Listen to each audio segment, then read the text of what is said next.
بسم اللہ الرحمن الرحیم۔ گمنام ہیرو کے معزز ناظرین السلام علیکم۔ دوستو لائک ضرور کر دیا کریں، شکریہ۔ آئیے چلتے ہیں کہانی کی طرف۔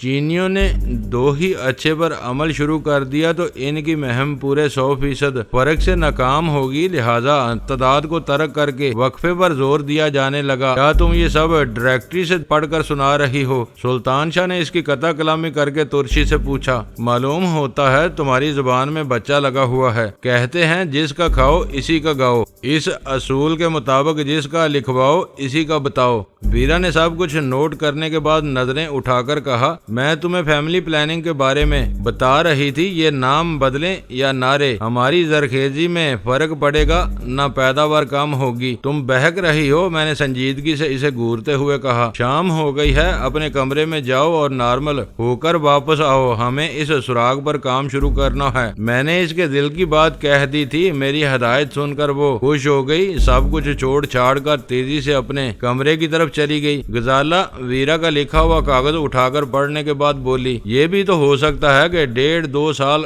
گزر جانے کے باوجود نرمل کمار اس دفتر میں اس جگہ موجود ہو، یہ مثبت امکان بھی ہے۔ میں نے سارا ہلا کر اعتراف کیا۔ فی الحال میں منفی پہلوؤں کو سامنے رکھنا چاہتا ہوں، کل بہت کچھ ہمارے سامنے آ جائے گا۔ آپ اس بارے میں ویرا سے کیا کام لینا چاہ رہے ہیں؟ غزالہ نیچی آواز میں پوچھا۔ ابھی میرے ذہن میں اس کے لیے کوئی کام نہیں ہے، میں نے کہا۔ ابھی آپ نے اس سے کہا تھا کہ ہمیں اس سراغ پر کام شروع کرنا ہے۔ میں ہنس دیا، حیرت ہے کہ تم اتنی آسان باتیں بھی بعض اوقات نہیں سمجھ پاتی۔ میں اسے تاکید نہ کرتا تو وہ اندر سے اپنا پیٹ بھر کر آتی، اب وہ 1-2 گلاس لے کر نکل آئے گی۔ یہ رموز وہی سمجھ سکتا ہے جو پیتا ہو یا پیتا رہا ہو۔ سلطان شاہ نے غزالہ کی وکالت کی، ہم دونوں اس معاملے میں اناڑی اور بے قصور ہیں۔ ویرا کے ذہن پر اپنی کامیابی کا خمار طاری تھا، اس کی فطری خواہش تھی کہ وہ جلد از جلد اپنے لائے ہوئے فون نمبر کے بارے میں زیادہ سے زیادہ معلومات حاصل کر لے۔ اس خواہش کے زیر اثر وہ زیادہ دیر تک اپنے کمرے میں نہیں ٹک سکی اور میری توقع سے پہلے لوٹ آئی۔ ہاں تو تم نے کیا سوچا ہے نرمل کمار کے بارے میں؟ اس نے آتے ہی سوال کیا۔ اس کے بارے میں بھی سوچ لیں گے، فی الحال میں تمہاری تجویز پر عمل کرنے کے امکانات کا جائزہ لینے میں مصروف تھا۔ میں نے سنجیدگی سے اپنے دل کی بات کہہ دی۔ کس تجویز کی بات کر رہے ہو؟ ویرا نے حیرت سے پوچھا۔ تمہیں گیری ہارٹ کے حوالے کر دیا جائے، یہ بہت خطرناک تجویز ہے۔ اس کامیابی کا سارا دار و مدار تمہاری ہمت اور حوصلے پر ہوگا۔ اس نے تمہیں زیر کر لیا تو پھر دنیا کی کوئی طاقت تمہیں ان لوگوں کے شکنجے سے نہیں نکال سکے گی۔ کیا آپ واقعی سنجیدہ ہیں؟ غزالہ نے بے یقینی سے پوچھا۔ جب آپ دونوں اس بارے میں جلال سے بات کر رہے تھے تو میں کچن میں سب سن رہی تھی۔ وہ بہت خطرناک تجویز ہے، جو ناکام ہو گئی تو وہ ویرا کے ساتھ من مانا سلوک کریں گے اور اسے امریکہ لے جا کر عدالتی انصاف کے نام پر برقی کرسی پر بٹھا دیں گے۔ اس بہانے ویرا کو کرسی تو مل جائے گی۔ سلطان شاہ بے ساختہ بول پڑا۔ اس بار میں نے اسے قہر بار نظروں سے گورا اور وہ سہم گیا۔ میں نے غزالہ سے مخاطب ہو کر کہا، یہ میری یا جلال کی نہیں، ویرا کی تجویز تھی۔ اس امر میں کوئی کلام نہیں کہ ویرا ناکام ہوئی تو اس کو بدترین انجام کا سامنا کرنا پڑے گا، مگر میں پھر بھی سنجیدہ ہوں۔ تم دونوں بولے جا رہے ہو، ویرا نے احتجاج کیا۔ میرے بارے میں بات ہو رہی ہے تو سب سے پہلے مجھے بولنے کا حق ہے۔ کسی خطرے کی پرواہ کیے بغیر میں ابھی اپنی پیشکش پر قائم ہوں، مگر یہ بعد کی بات ہے، پہلے نرمل کمار کے بارے میں کچھ طے کرو۔ تمہارے ذہن میں اس بارے میں کیا موجود ہے؟ ہمیں اپنے کام کی ابتدا دفتر سے کرنی پڑے گی، ویرا نے اپنے ذہن پر زور دیتے ہوئے کہا۔ یہ ابتدا کون کرے گا؟ میں نے براہ راست اسی سے سوال کیا۔ پتہ سیکریٹریٹ کا ہے، وہ حساس علاقہ ہے، وہاں سخت حفاظتی انتظامات ہوں گے۔ میں وہاں جانے کے لیے تیار ہوں، مگر میری کامیابی کے امکانات کم نظر آتے ہیں۔ ہو سکتا ہے کہ میں اس دفتر تک پہنچنے سے پہلے کسی شعبے میں در لی جاؤں اور پھر جلال کو میری رہائی کے لیے کام کرنا پڑے۔ یہ رسک منظور ہے تو میں صبح نکل جاؤں گی۔ میں یہ ہار تمہارے گلے میں ڈالنے کی کوشش نہیں کر رہا، میں نے نرمی سے اسے سمجھا سمجھایا، میں نے تم سے مشورہ طلب کیا تھا۔ سلطان شاہ بھی یہ کام کر سکتا ہے، لیکن اس میں تیزی سے بر وقت فیصلہ کرنے کی صلاحیت کی کمی ہے۔ اس کے مقابلے میں تمہارا جانا بہتر رہے گا۔ مجھے کوئی عذر نہیں، لیکن غزالہ کے بارے میں تمہاری کیا رائے ہے؟ اگر تمہیں اعتراض نہ ہو اور غزالہ رضامند ہو تو اسی کا جانا سب سے زیادہ سود مند رہے گا۔ ویرا خوش ہو کر بولی، بہبود آبادی والوں کو ہر وقت پڑھی لکھی لڑکیوں کی ضرورت رہتی ہے جو گھر گھر جا کر عورتوں کو اپنی مہم کی افادیت سمجھا سکیں۔ غزالہ ملازمت کی ایک امیدوار بن کر سیدھی نرمل کمار کے پاس جا سکتی ہے، یہ طریقہ شاندار رہے گا۔ سلطان شاہ نے اس کی تائید کی۔ مجھے یہ جان کر دکھ ہوا ہے کہ میرے بارے میں ویرا کی رائے اچھی نہیں ہے، لیکن خوشی اس بات کی ہے کہ اس نے میرا مقابلہ کسی للو پنجو کے بجائے تم سے کیا ہے۔ آخری فقرہ اس نے مجھ سے کہا تھا، مجھے معلوم تھا کہ تم ضرور شکایت کرو گے، لیکن کام کے مسئلے میں کوئی لگی لپٹی نہیں رکھتی، بے خوف ہو کر اپنی بے لاگ رائے دیتی ہوں۔ میں نے ویرا کی بات کاٹ دی۔ اب اس بحث کو طول نہ دو۔ غزالہ کے بارے میں میری بھی یہی رائے تھی کہ یہ ملازمت کی تلاش میں وہاں پہنچے، اپنی ڈگری اور دوسرے کاغذات وغیرہ بھی ساتھ لیتی جانا تاکہ کسی کو تمہارے اوپر کوئی شبہ نہ ہو۔ ویرا نے اسے مشورہ دیا۔ مجھے خوشی ہو رہی ہے کہ گریجویشن کے بعد میں آج پہلی بار اپنی ڈگری کا ذکر سن رہی ہوں۔ غزالہ بولی، گھر داری اور دوسرے مسائل میں پڑھ کر میں بھول چکی تھی کہ میں نے کوئی ڈگری بھی حاصل کی ہے۔ ڈگری پر تمہارے نام کے ساتھ ڈینی کا نام تو نہیں ہے؟ ویرا نے چونک کر پوچھا۔ ڈگری غزالہ زیدی کے نام پر ہے، میں نے اسے بتایا۔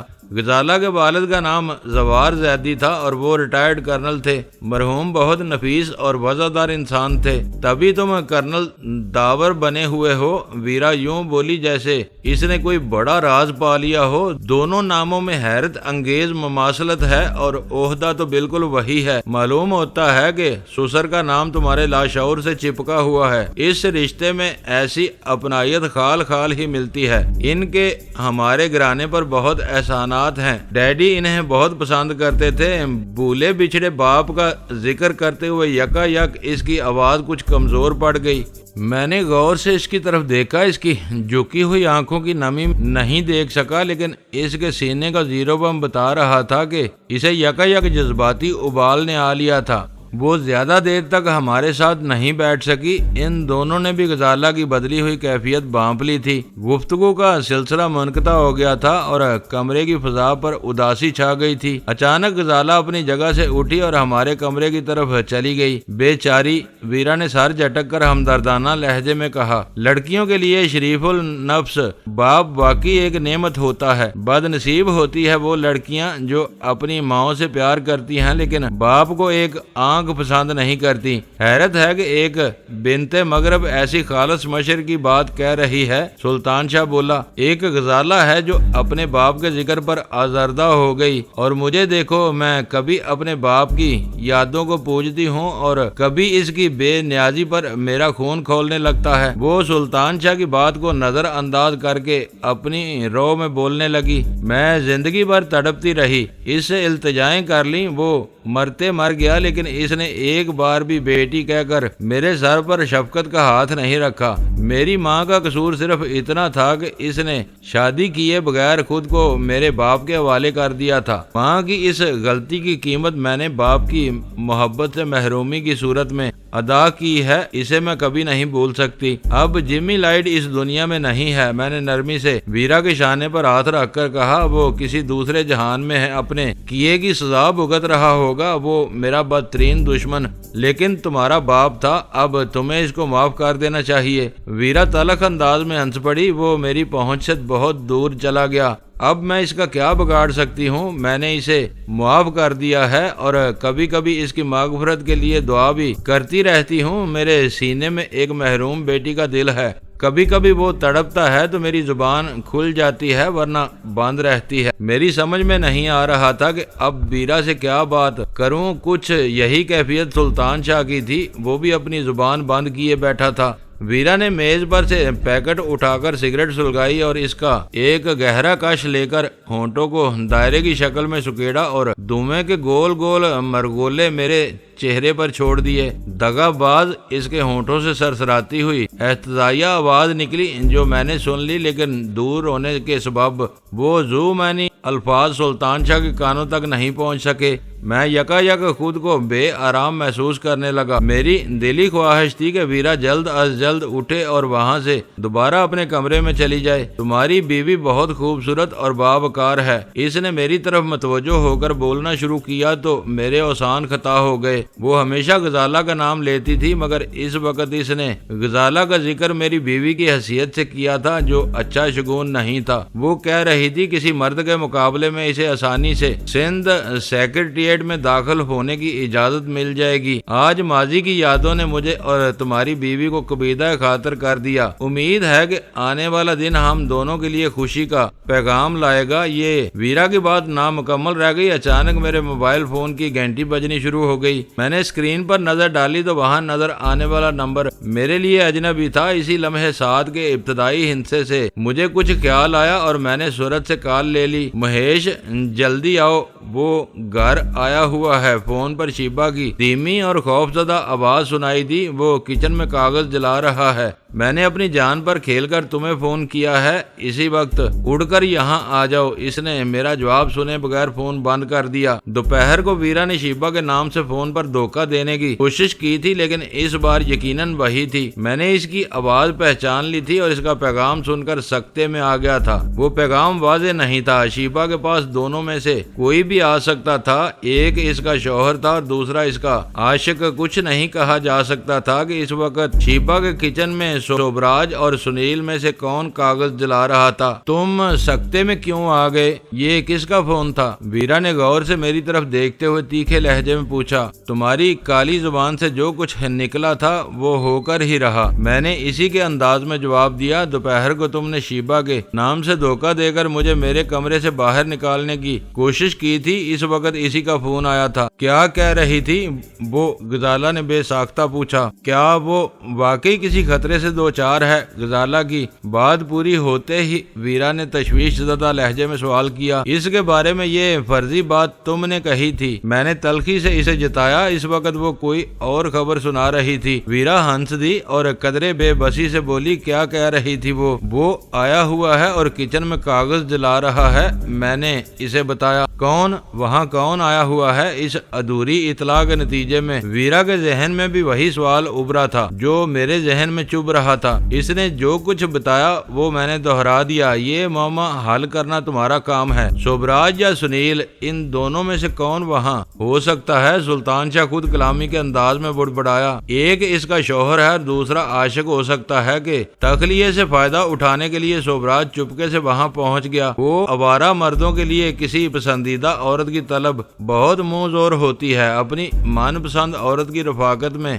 چند خوشگوار لمحے گزارنے کے لیے وہ سب کچھ داؤ پر لگا دیتے ہیں۔ شوبراج ہوتا تو شیبہ اس کی آغوش میں ہوتی، اسے فون کرنے کا موقع نہ ملتا۔ میں نے سوچتے ہوئے کہا، وہاں آنے والے کو ایک دلکش اور جوان عورت سے زیادہ کاغذوں کی تلفی سے دلچسپی ہے۔ کہیں تم یہ تو نہیں کہنا چاہ رہے کہ عاشق ہر لمحے اپنی معشوقہ پر فدا ہونے کے لیے تیار رہتے ہیں؟ شوہر اپنی قابل رشک بیویوں کی طرف سے بھی اکثر بے رغبتی کا شکار ہونے لگتے ہیں۔ ویرا نے میری بات کاٹ کر سوال کیا۔ ویرا، غزالہ نے تادیبی لہجے میں اسے مخاطب کیا، تم کیسی باتیں کر رہی ہو؟ ایک عورت کی زبان سے ایسی کھلی کھلی باتیں اچھی نہیں لگتی۔ غزالہ کے اعتراض پر ویرا نے ایک ہلکا سا کہا لگایا اور کہا، کسی کے کچھ کہنے یا نہ کہنے سے کوئی فرق نہیں پڑتا، حقائق اپنی جگہ برقرار رہتے ہیں۔ پھر کیوں نہ زندگی کی حقیقتوں کے بارے میں کھل کر بات کی جائے؟ اگر شوبراج کے لیے عاشق کا لفظ استعمال کیا جا سکتا ہے تو پھر اس کی معشوقہ کی بات کیوں نہ کی جائے؟ ضرور کرو۔ اس بار سلطان شاہ بول پڑا۔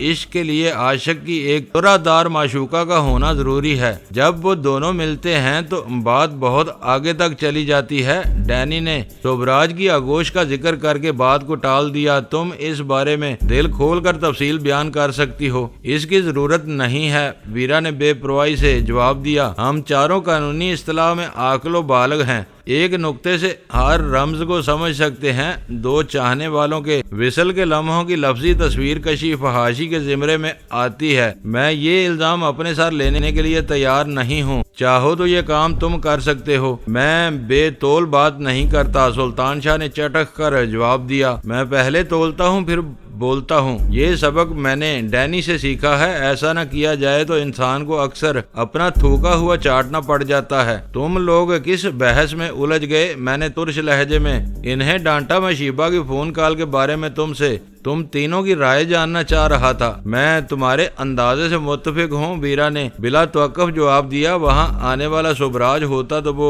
شیبہ کے ساتھ بستر پر رنگ رلیوں میں مصروف ہوتا۔ شیبہ کو تمہیں فون کرنے کا موقع نہیں ملتا۔ شیبہ کا فون آنے کا مطلب ہے کہ وہاں پہنچنے والا اس کا شوہر ہے، جو گھر کی مرغی کو دال برابر تصور کرتا ہے۔ اس کی نظروں میں شیبہ کے سنہرے وجود کی کوئی وقت نہیں ہے۔ وہ جانتا ہے کہ وہ جب چاہے اسے کھیل سکتا ہے۔ اس کے لیے ان کاغذوں کی تلفی زیادہ اہم ہے جو اس کی گردن کٹوانے کا سبب بن سکتے ہیں۔ یہ بکراتی جھاڑ کر تم وقت برباد کر رہی ہو، سلطان شاہ نے اس کی بات کاٹ کر ترش لہجے میں کہا۔ ہمارے لیے وہ دونوں اہم ہیں۔ مسئلہ یہ نہیں ہے کہ وہاں آنے والا کون ہے، جو بھی ہے اس پر ہاتھ ڈال دینا چاہیے۔ شیبہ نے فون کر کے اپنا فرض پورا کر دیا۔ ہم یہاں بیٹھے وقت ضائع کر رہے ہیں۔ سلطان شاہ کی وہ ناراضی بالکل بجا تھی۔ میں نے مزید کچھ کہے بغیر اپنی جگہ چھوڑ دی۔ چاہو تو میں تمہارے ساتھ آ سکتی ہوں، بیرا نے کہا۔ میں نے ایک لہجے کے لیے سوچا، پھر جواب دیا، تمہارا جانا مناسب نہیں ہوگا۔ یہ کہہ کر میں نے سلطان شاہ پر اپنی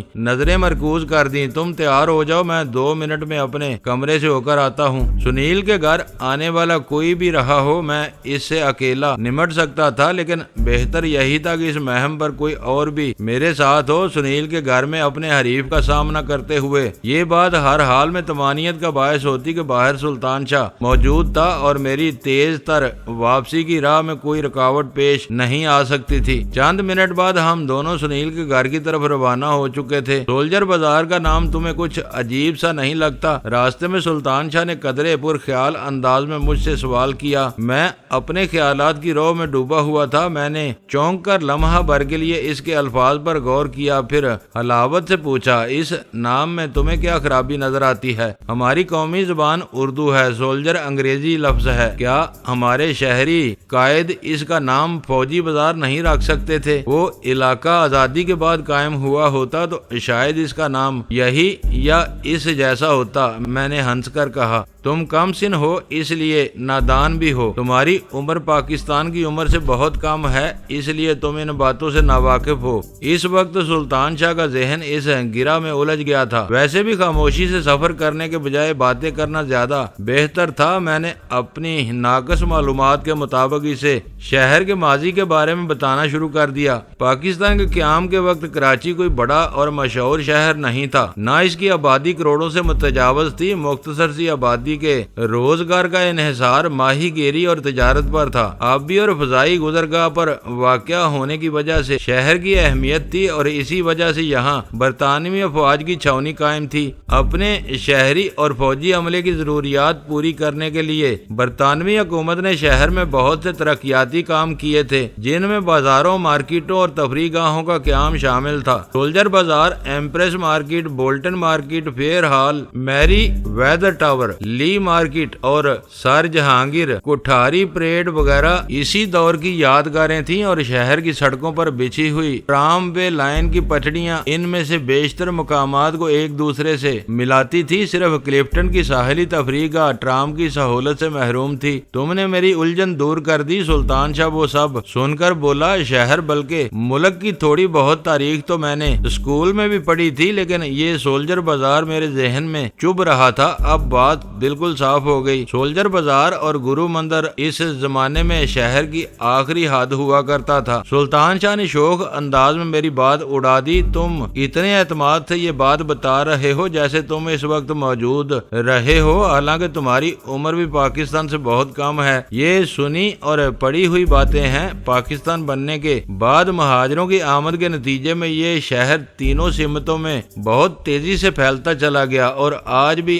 روزگار کی تلاش میں ملک کے دوسرے حصوں سے آنے والوں کے لیے اس غریب پرور شہر کا دامن کشادہ ہے۔ تم اپنے شہر سے یہاں آئے ہو، میں لاہور میں ٹھوکریں کھانے کے بعد یہاں آیا تھا۔ آج یہ شہر ہم دونوں کی بہترین پناہ گاہ ہے۔ تم ویرا کو بھول گئے؟ سلطان شاہ نے ہنستے ہوئے کہا۔ وہ امریکہ سے ہجرت کر کے یہاں آئی ہے اور کراچی نے اسے اپنی گود میں لے لیا۔ کراچی کی مہمان نوازی کی تاریخ بہت قدیم اور وسیع ہے۔ پہلی اور دوسری جنگ عظیم میں یورپ سے آنے والے ہزاروں مصیبت زدہ لوگوں کے قافلوں نے یہاں پناہ لی تھی، جن میں سے بہتیرے ہمیشہ کے لیے یہیں کے ہو کر رہ گئے۔ وہ امتداد زمانہ سے مار کھپ گئے، لیکن ان کی اولادیں آج بھی اسی شہر میں کہیں رہ رہی ہوں گی۔ سنیل کے گھر میں داخل ہونے کے لیے تم نے کیا سوچا ہے؟ جیل والے چوراہے سے گزرتے ہوئے سلطان شاہ نے پر خیال لہجے میں سوال کیا۔ شیبہ میرا انتظار کر رہی ہوگی، وہاں داخل ہونے میں کوئی مسئلہ پیش نہیں آنا چاہیے۔ اس نے سنیل کا دوست سمجھ کر تمہیں اپنے گھر بلایا ہے۔ تمہارے اندر پہنچنے کے بعد وہ تمہارے جارحانہ تیور دیکھے گی تو بوکھلا جائے گی۔ ایک بار گھر میں داخل ہو جانے کے بعد میرے لیے ان دونوں کو سنبھالنا مشکل نہیں ہوگا، میں نے اس کی بات کاٹ کر کہا۔ وہاں پہنچنے سے پہلے ہمیں اپنے لائحہ عمل کا کوئی نہ کوئی خاکہ بنا لینا چاہیے، اس نے دبے لفظوں میں مشورہ دیا۔ سب کچھ سامنے کی بات ہے، میں نے بے پرواہی سے جواب دیا۔ میں اندر جاؤں گا، تم گاڑی کے ساتھ باہر رکے رہو گے۔ مجھے کو بھی امید ہے کہ میں اندر کے حالات پر قابو پا لوں گا۔ احتیاط کے طور پر تمہیں یہ دھیان رکھنا ہوگا کہ وہاں سے کوئی نکل کر فرار نہ ہونے پائے۔ میری دلی دعا ہے کہ تم اندر والوں کو زیر کر لو، لیکن وہاں سے کوئی نکلتا ہوا نظر آ گیا تو مجھے کس حد تک جا کر اسے روکنا ہوگا۔ ہاتھ پیروں سے کام نہ چلے تو تم بے دریغ ہتھیار استعمال کر سکتے ہو۔ اس کے زندہ ہاتھ آنے میں ذرا بھی شبہ ہو تو بے فکر ہو کر اسے وہیں ڈیر کر دینا۔ اب سوبراج اور سنیل کی جوڑی کو ٹوٹنا چاہیے، ان کی رسی بہت دراز ہو چکی ہے۔ میں یہی جاننا چاہ رہا تھا۔ سلطان شاہ ایک گہرا سانس لے کر بولا۔ بات بڑھ جانے کی صورت میں اب میں کھلے دل کے ساتھ معاملات سنبھال سکوں گا۔ باتیں کرتے ہوئے ہم سولجر بازار میں مارکیٹ کے عقبی علاقے میں پہنچے تو ہر طرف اندھیرا پھیل چکا تھا اور اسٹریٹ لائٹس جل اٹھی تھی۔ میں نے گاڑی سنیل کے گھر کے قریب روک دی اور الوداعی انداز میں سلطان شاہ کے شانے پر ہاتھ مار کر گاڑی سے اتر گیا۔ گھنٹی بجانے کے بجائے نیچے کا چوبی دروازہ کھول کر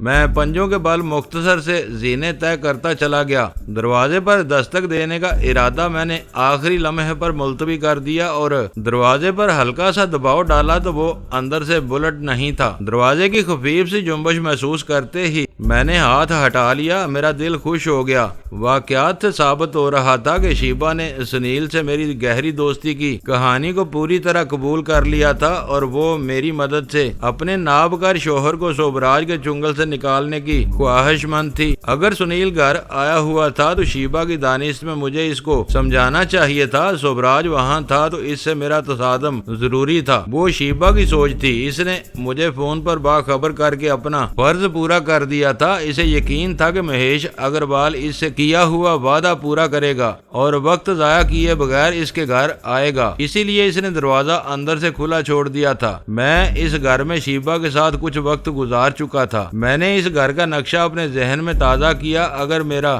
حریف کچن میں ہی مصروف تھا تو اسے بیرونی دروازہ کھلتا ہوا نظر نہیں آ سکتا تھا۔ میں نے دروازے سے کان لگا کر اندر کی سن گن لینے کی کوشش کی، لیکن وہاں گہرے سناٹے کا راج معلوم ہو رہا تھا۔ میں نے دل ہی دل میں دعا مانگی کہ اس دروازے کے قبضے سخت اور زنگ آلود نہ ہوں۔ قبضوں سے پیدا ہونے والی کوئی بھی آواز اس وقت میرا کھیل بگاڑ سکتی تھی۔ مزید چند ثانیوں کے انتظار کے بعد میں نے پٹ پر دباؤ ڈالا اور وہ کوئی آواز پیدا کیے بغیر روانی سے اندر کی طرف کھلتا چلا گیا۔ اس دوران میں اپنی جیب سے پستول نکال چکا تھا۔ اپنے حریف کو دور سے خوفزدہ کرنے کے لیے کسی آتشی ہتھیار کی نمائش ضروری تھی۔ میں نے دروازے کو صرف اندر دھکیلا کہ میں گزر کر اندر داخل ہو سکوں۔ اگلے لمحے میں گھر میں داخل ہو چکا تھا، جہاں جلے ہوئے کاغذوں کی تیز بو سے فضا بوجھل ہو رہی تھی۔ وہ قدیم طرز کی مضبوط پتھریلی عمارت کا اوپری حصہ تھا۔ فلیٹ نما گھر کی تعمیر بھی پرانے انداز میں کی گئی تھی۔ بیرونی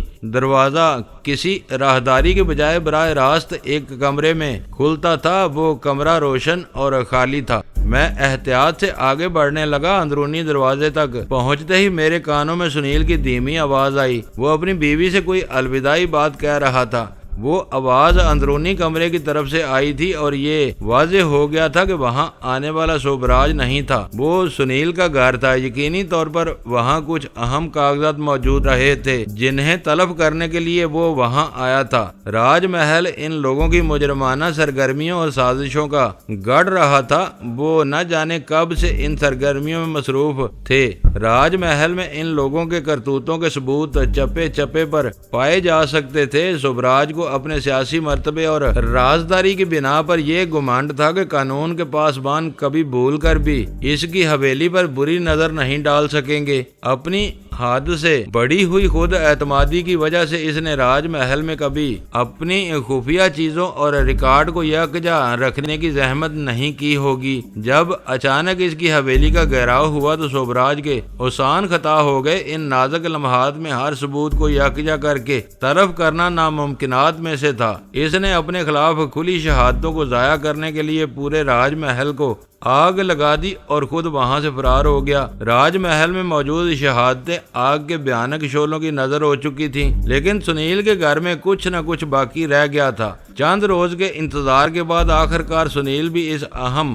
ریکارڈ کے اطلاف کے لیے اپنے گھر آ پہنچا تھا۔ سب لوگوں سے ایک بڑی غلطی ہوئی تھی کہ بڑے مجرم شوبراج کے چکر میں سنیل کو یکسر نظر انداز کر دیا گیا تھا۔ اگر اس کے گھر کی نگرانی ہوتی رہتی تو قانون کا نفاذ کرنے والے ادارے آسانی سے اسے پکڑ سکتے تھے۔ غنیمت یہ تھا کہ شیبا نے اپنی غلط فہمی کی وجہ سے اس بڑی غلطی کا ازالہ کر دیا تھا اور میں کامیابی کے نزدیک پہنچ چکا تھا۔ سنیل کے جواب میں گھر کی فضا میں شیبا کی منمناتی ہوئی غیر واضح آواز گھر کی فضا میں گونجی اور میرے قدموں کی رفتار یکایک تیز ہو گئی۔ چند لمحوں میں میں ان کے خوابگاہ کے دروازے پر پہنچ چکا تھا۔ وہ دونوں بستر کے قریب کھڑے ایک دوسرے سے ہم آغوش تھے۔ سنیل کی پشت دروازے کی جانب تھی، اسے میری آمد کی ہوا بھی نہیں لگ سکی، لیکن اس کے سینے سے لگی ہوئی شیبا کا چہرہ میری طرف تھا۔ جو ہی اس نے مجھے دیکھا، اس کی آنکھیں تحیر زدہ انداز میں پھیلیں اور میرے ہاتھ میں دبے ہوئے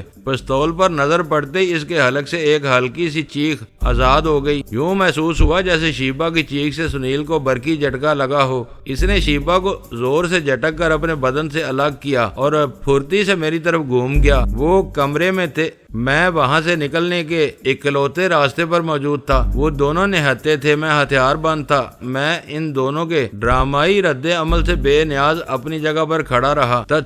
تم اندر کیسے آ گئے؟ میرے چہرے پر نظر پڑتے ہی سنیل کے منہ سے تحیر زدہ آواز برآمد ہوئی۔ اب یہاں سے تمہاری لاش ہی جائے گی۔ مہیش، یہ کیا ہو رہا ہے؟